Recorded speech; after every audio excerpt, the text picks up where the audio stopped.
What do you see as the biggest challenges that business schools in general, maybe in your geographic region or maybe in general, face to close this implementation gap to actually achieve a higher societal impact? Um, Andrew, I see you are unmuted. Why don't you get started? Happy to.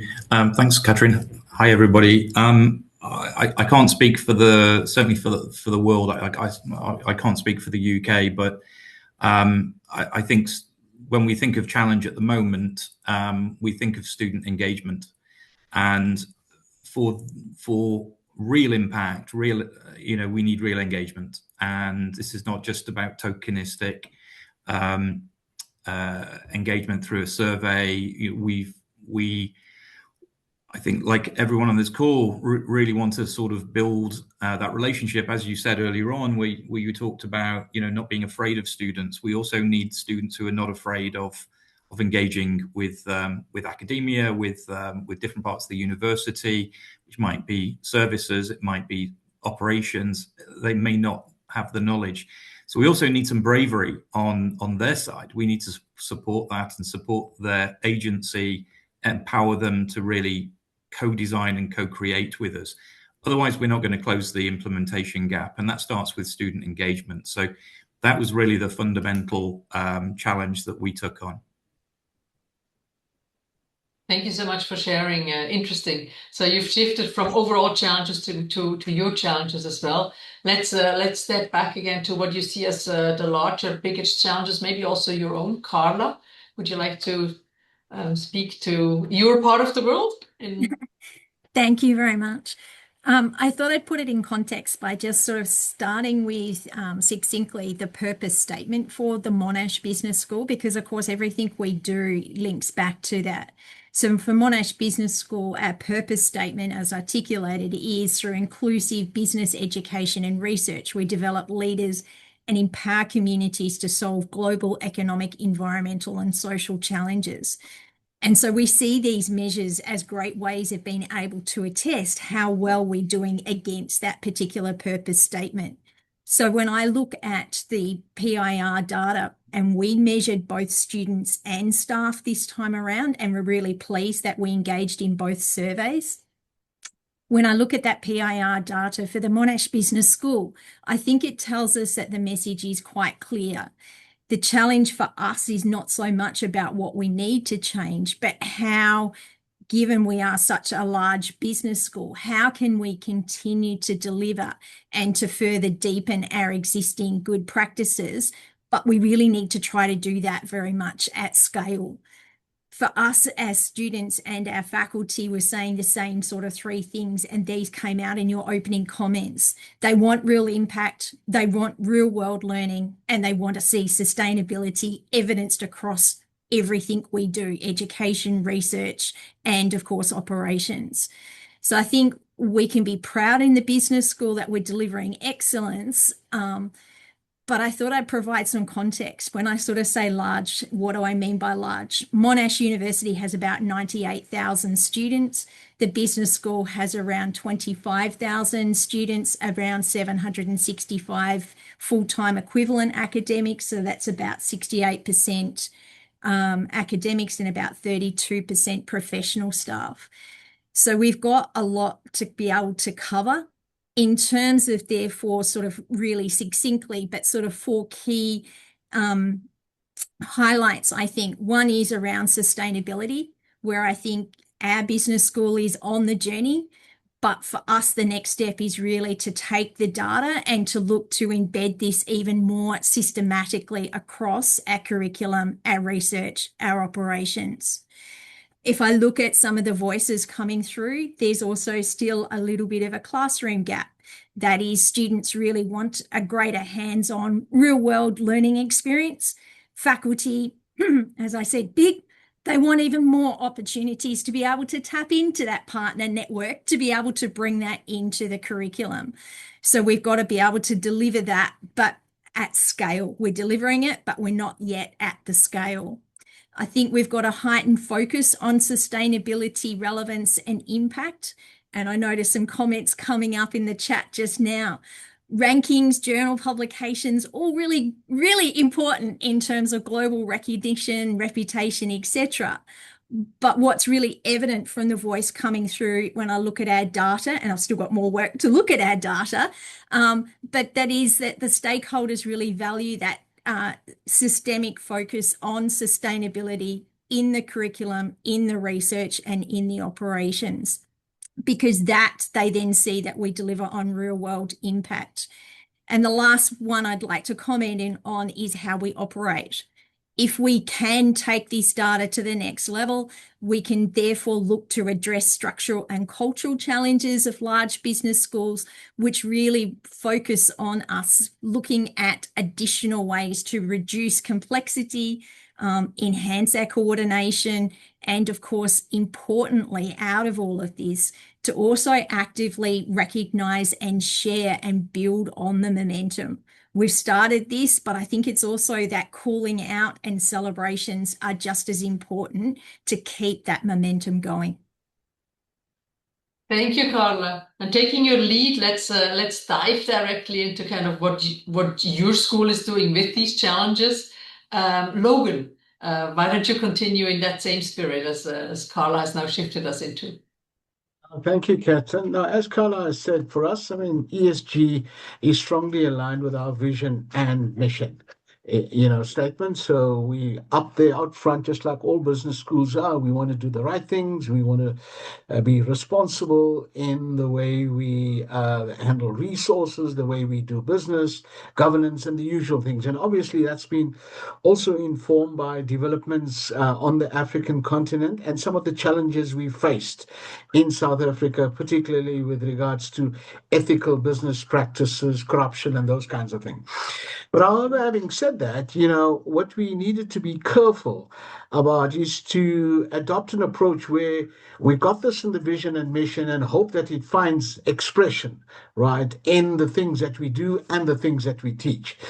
So having a ad hoc approach and hoping that, you're going to sort of, hit the bull's eye, so to speak, at least in some respects, doesn't really provide any guarantees that these objectives will be embedded in the curriculum, they will be incorporated in assessments where possible, and also feature in learning outcomes.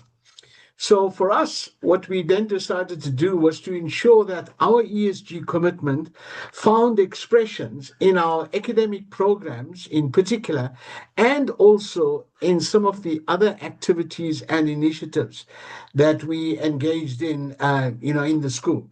So it was less about intent, but more about execution and having focused attention. So having set that as a broad principle, what we then had to do was to say, okay, how are we going to now ensure that this actually finds or we achieve the outcomes that we envisage?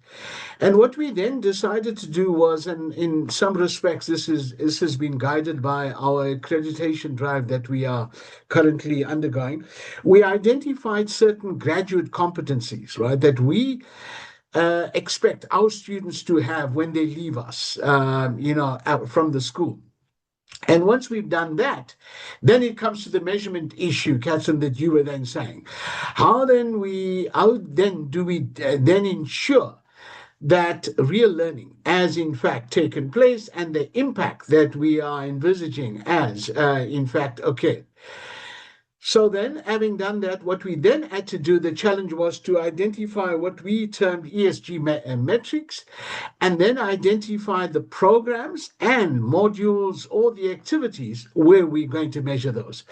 And these were all the big challenges. It is not easy. We've been doing this for 2 or 3 years, and sometimes we feel that we missed the mark, or in other cases, it's a bit ambiguous with regards to the way individuals perceive it. So those are all the challenges that we have encountered.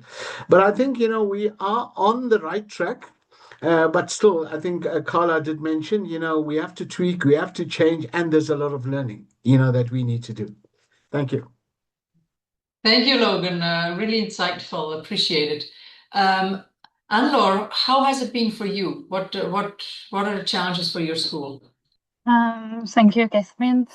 So at BSB, I would say that one of the biggest challenges is to mobilizing not only students, as Andrew said, but all the stakeholders over time.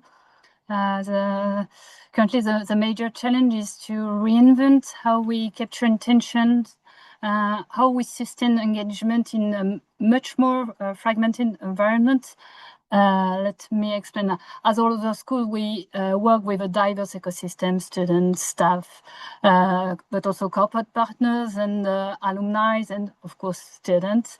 And before the COVID pandemic, engagement was largely driven by on-campus events, and where physical interaction created a strong momentum within the schools. And since then, all the behavior of all stakeholders have shifted, and today it's more like today online format, hybrid event, and even though replay content have become the norm. And this means that for us, we must find new ways to create a lasting sense of belongings and share responsibilities despite this much more fragmented and less physical interaction. And so the challenge is for us not only to reach the stakeholders, but also to keep them constantly engaged over time, avoiding this message dilution and engagement fatigue. So yes, I would say this big challenge is for us to mobilizing everyone requires a continuous alignment between dialogue, experience, and collective actions, and which is a really big challenge for us. So the challenges are clear. Some of the actions that you've provided of how you address the challenges are also clear. I want to give Andrew also a chance to kind of share how he and his school has addressed the challenges. Maybe we shift into some more concrete examples now. Each of you has provided a case study. Maybe share briefly, concretely what you've done, because I believe what you have covered is really of interest and essence and inspiration for the others. Andrew. Yeah, thanks, Catherine. So our case study really addresses one of the kind of central pillars of our approach. We launched a program which coincided with the start of our involvement with Positive Impact Rating last year. And that was something we've called the SSI Fellowship. So it's a student fellowship. SSI stands for Sustainability and Societal Impact. The title is really deliberate because we have a lot of colleagues who have different views about what sustainability is and scope and definition. So we needed something that was really fully inclusive.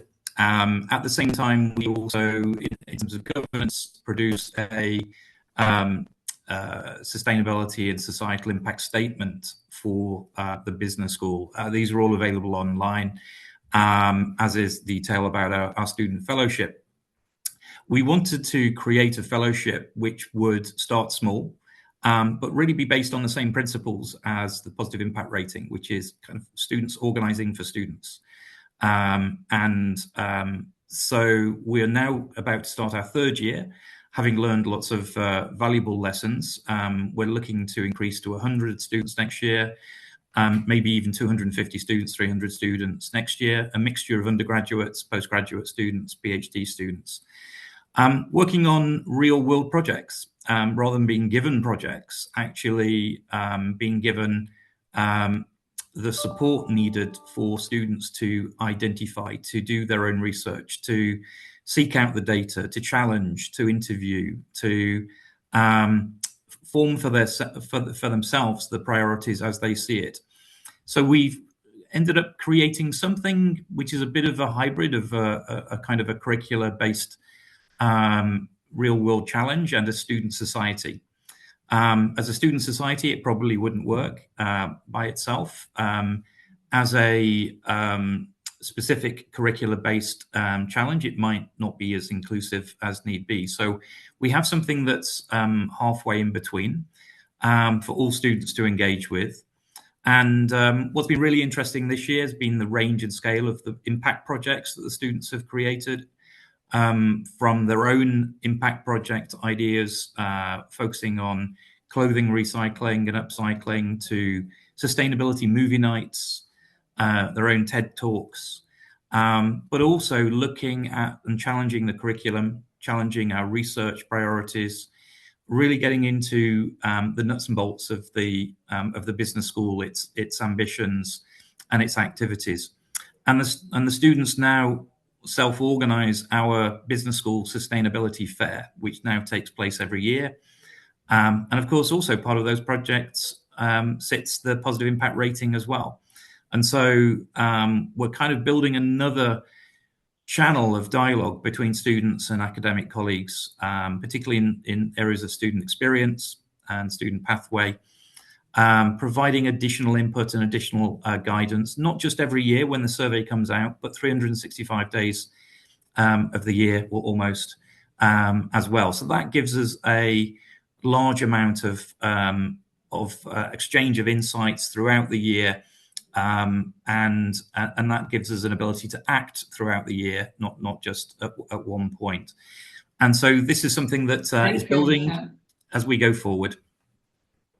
Thank you so much, Andrew. Thank you for being so concrete, because this, I think, is really what is most helpful. Is kind of like, one is this large overall challenges, and then the gold nuggets are the concrete actions. And you can probably, hopefully at the end of the panel, then really see for yourself which ones may make sense at your school. Carla, can you briefly summarize what you've shared in your case study example? Thank you. What we found is that we had pockets of really good examples of positive impact happening within the school and beyond the school, but we tended to find that they were isolated sort of islands floating around the school. And so it was a challenge of trying to grab them together. And so what we wanted to do was to find a way of being able to change our culture and our reporting so that we can enact that partnered impact for a large business school. So to address that, we began integrating ethics, sustainability, and societal impact, obviously in our strategy, yes, but more systematically into the way that we report on that, our accreditation, and the recognition frameworks that we use within the business school.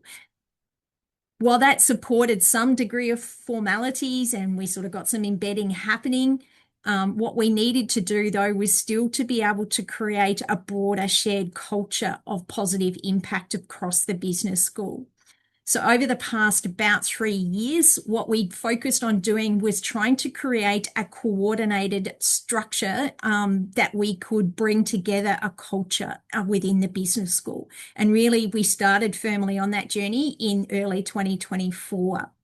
What we did is we embedded sustainability ambassadors and representatives. So ambassadors are people because they're really, really enthusiastic, great at advocating this across the school and taking a real sort of a champion lead. And then we are made up of 7 academic departments. So we appointed a key lead or key representative in each of those academic departments so that we could actually start to create a crucial link between the departments and the whole of the business school and the broader Monash community. What we then did is said, okay, well, we've got these pockets of expertise, but we also need to get the message out. So one of the first things that we actually did was to run a school-wide exercise where we brought together the heads, the deputy heads, directors of research, directors of education, to start to talk about how can we capture these stories? How can we capture stories and share these stories so that we can showcase our impact more strongly? And so what we have now done is, in addition to creating the academics, the student voice was equally important. So we've also created student advisory panel that has a mixture of undergraduate and postgraduate students in there. And we think by creating all of this structure, we've got much better communications now across the business school, and we've got the right mix of voices coming through. That means that we're better able to capture the richness of some of the examples of impact. What we then did in 2025 is for Australia and New Zealand, we actually hosted a school session bringing together the different business schools from around our region so that we could talk across a day about sharing strategies for how we thought we had gone about it and how other schools might best go about it. And equally, we learned from them as well about how to embed best practices. So we think that together these reflect a comprehensive transformation of our culture, linking together our governance, linking in with that recognition and, of course, external engagement. Thanks so much for being specific about what you believe are the levers of change for culture. It's something that is so hard to pinpoint, and I thank you for having covered these 3 areas. Interesting. Logan, what about your school? Tell us about the case study you provided. Sure, thanks, Catherine. Very, very briefly, I mean, we started off by asking a simple question, and I've alluded to this in my earlier, comments that I made. And the question was, how do we ensure that every graduate that we produce or goes through our school can respond credibly to ESG challenges? And the core of the approach, as I mentioned, was to identify what we thought would be the graduate competencies that our students should have. We identified 4 such competencies. One was ethical leadership, the other one was sustainability consciousness, responsible decision making, and societal impact. And all these center around some of the challenges that we face here, both on the African continent and in South Africa in particular. Then what we did was we looked at those graduate competencies and we mapped those across the programs that we offer in the school to ensuring that they will be adequately addressed and taught, and also they will be measured across, these programs, not in every module, but at least somewhere, in the modules that the students will then take. So while we had this approach of trying to have them spread across the modules, we also realized that sometimes things can get lost in transitions, and what you have put in place somewhere, doesn't necessarily find expression as the years evolve.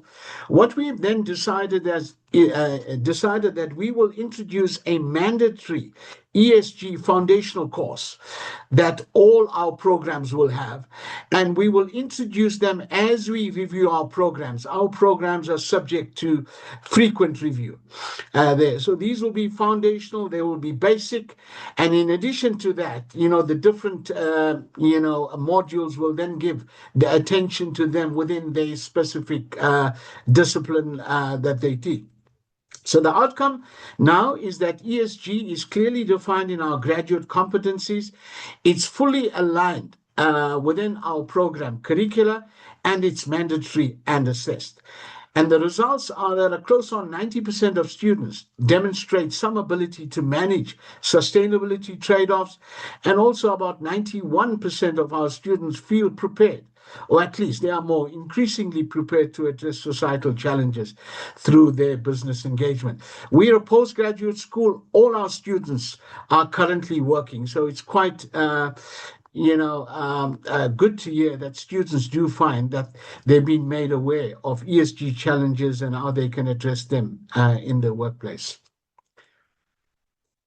Thank you, Kat. Thank you so much, Logan. Again, a very different example with different aspects to it. Really appreciate it. And Laura, what about your case study? We at BSB, we work to embed sustainability into governance structure rather than to treat it as an additional layer. So since 2018, BSB has taken a structured and comprehensive approach to its societal impact through the DDRS labeling process. So DDRS means in French, sustainable development and social responsibility. And this is really the main national framework in France for assessing the social and environmental performance of higher education institutions. And this framework has been extremely valuable for us because it provides, how can I say, a holistic lens built around 5 key pillars. So governance, teaching, research, environment, but also social policy. Rather than working in silos, it enables us to align our strategy across the entire institution. And so this structure approach has translated into a number of very concrete initiatives. For example, a new eco-campus, 3 annual thematic weeks focusing on sustainable food, disabilities, and equality. But also integration of sustainability topics in half of our course modules. And we also, for example, tag our research project according to SDG and so on. And so all these efforts were recognized in 2024 when BSB was awarded the DDRS label. And it's really marking for us an important milestone in our journey. But I would say, but beyond this label, what truly matters for us is this process has helped us to move from isolated initiative to a coherent, measurable, and continuously improving transformation. It has created a common framework and a common language and really a strong foundation to go further. Thank you so much for highlighting that. I love the examples that you provided, and that these are just kind of teasers of the case studies that we have in 2026, and they are adding to a collection of I think more than 80 case studies so far that are on the website that you can search in all different dimensions, and they're also available as a case study book.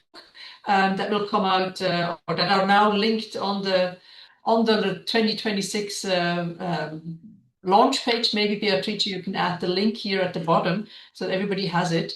Thank you so much. One short sentence of each of you as a recommendation of what you would recommend to schools that are not yet doing the peer, of how they dare to actually listen to students. What would you say? One short sentence, because we're a little bit over time and I'm trying to catch up. So kind of a recommendation to those deans or sustainability directors who are hesitant and haven't yet learned the magic of and the value of learning to listen to students.